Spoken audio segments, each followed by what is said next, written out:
শাকের কালার সবুজ রেখেই কিভাবে শাক রান্না করতে হয় আজ তাই আপনাদের দেখাবো। নিয়ে আসলাম মূলা শাকের রেসিপি। চলুন তৈরি করে নেওয়া যাক। প্রথমে এখানে আমি 500 গ্রাম পরিমাণ মূলা শাক ধুয়ে ভালো করে পানি ঝরিয়ে নিয়েছি। এখন একটি কড়াইতে মূলা শাকগুলো দিয়ে দেব।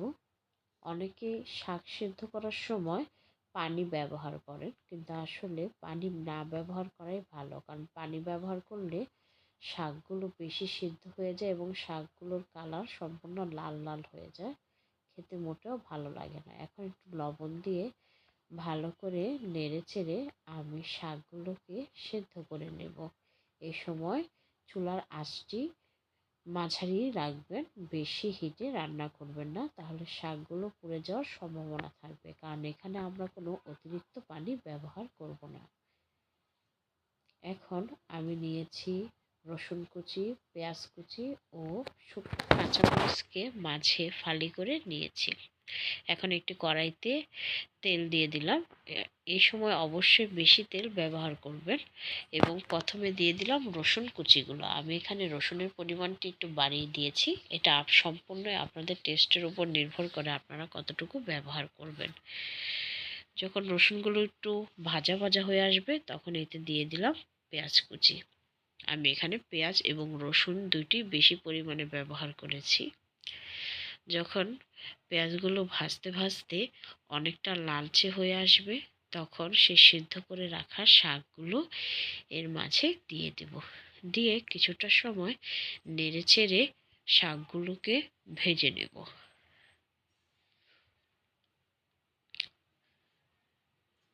শাকগুলো নেড়ে চেড়ে ভালো করে তেলের সাথে মিশে কয়েক মিনিট ভাজার পর আমি এতে দিয়ে দেব আগে থেকে ফালি করে রাখা 6টি কাঁচামরিচের টুকরো।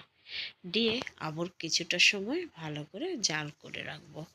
যারা যারা আমার চ্যানেলটিকে সাবস্ক্রাইব করেননি তারা অবশ্যই আমার চ্যানেলটিকে সাবস্ক্রাইব করে আমার পাশে থাকবেন।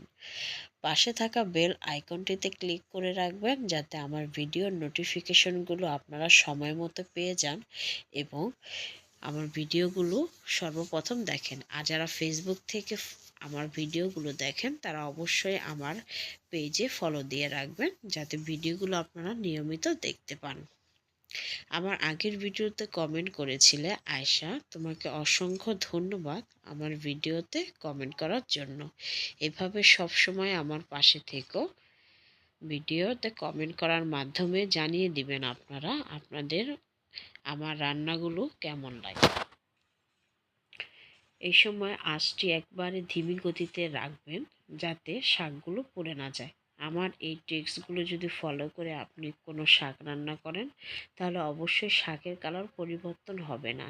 দেখবেন রান্না করার পরও শাক সে আগের মতনই সবুজ রঙের রয়েছে। শাকগুলো যখন ভাজা ভাজা হয়ে আসবে তখন ভালো করে নেড়ে চেড়ে শাকগুলোকে তুলে নেবেন। দেখুন কীরকম হয়েছে।